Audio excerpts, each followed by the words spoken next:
Shalom bien-aimés, soyez les bienvenus sur cette émission. Si vous traversez des moments difficiles, extrêmement difficiles, dans votre vie spirituelle, dans votre foyer, dans votre vie économique, soyez les bienvenus sur cette émission où Dieu promet vous restaurer. Allons directement dans le passage biblique, dans le livre d'Ésaïe, le chapitre 43, le verset 2. Ésaïe 43, le verset 2. Je lis la parole de Dieu. Si tu traverses les eaux, je serai avec toi.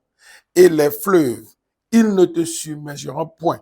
Si tu marches dans le feu, tu ne te brûleras pas. Et la flamme ne t'embrassera pas. Je répète, si tu traverses les eaux, je serai avec toi. Les fleuves, ils ne te submergeront point.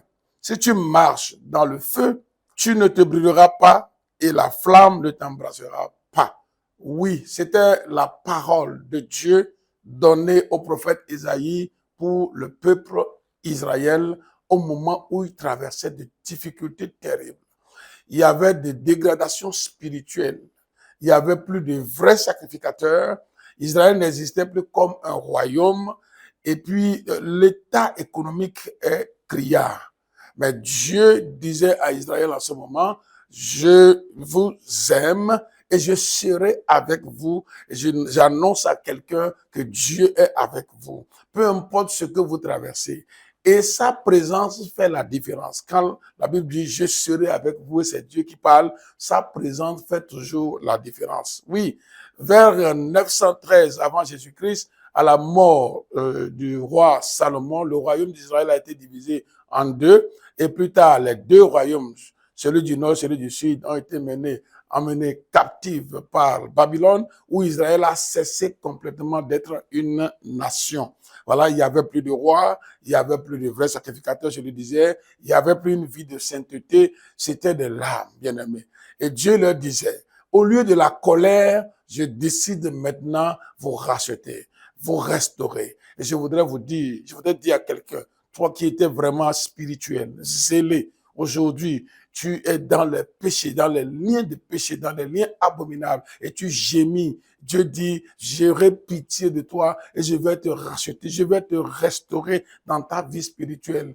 Toi qui économiquement, tu souffres aujourd'hui, tu avais de l'argent, les affaires marchaient, mais maintenant, ça ne donne plus, les affaires sont bloquées. Dieu dit, à cause de mon amour, je vais te restaurer. Toi qui as perdu ton identité, es-tu chrétien, tu ne sais plus, es-tu païen, tu ne sais plus, es-tu un homme d'affaires, un homme politique, tu ne sais plus, es-tu un homme de Dieu, tu ne sais plus, ton identité est complètement saccagée par le diable. Dieu dit, je vais te restaurer. Effectivement, Dieu a restauré Israël. Sous Cyrus, Dieu a publié le retour des enfants d'Israël. Il a suscité les gens comme Esdras. Il a suscité des gens comme Néhémie. Tous ceux-là ont construit et les hôtels, ils ont construit et le temple et les murailles qui ont été détruites complètement, ils ont construit ces murailles. Bien-aimés, Dieu est vraiment un Dieu d'amour.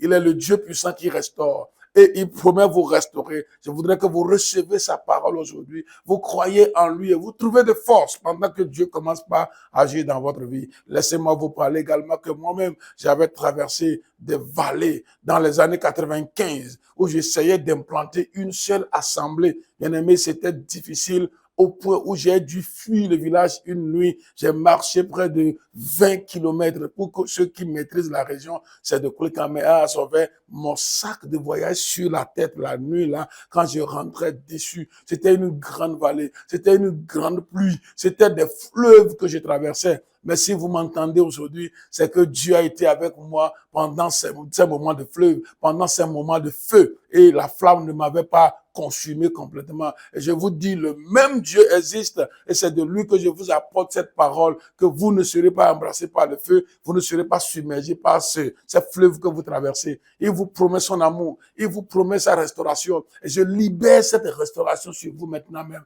Dans le nom de Jésus, je brise ce découragement que vous traversez, cette extinction que vous traversez. Je la neutralise de votre vie. Reprenez votre courage aujourd'hui. Le Seigneur est de votre côté. Il vous fait sortir de cette crise financière. Il vous fait sortir de cette crise spirituelle, de cette crise économique, de cette crise d'identité. Il vous fait sortir, peu importe là où vous êtes, votre famille, où le papa est ailleurs, maman est ailleurs, les enfants sont ailleurs. Dieu dit, je vous restaure même. Dans le nom de Jésus de Nazareth, Dieu vous restaure aujourd'hui. Recevez cela par la foi. Vivez maintenant l'espoir et l'espérance et vous êtes bénis. N'hésitez pas de nous laisser les questions et les commentaires. Que Dieu vous bénisse. Vous êtes restaurés.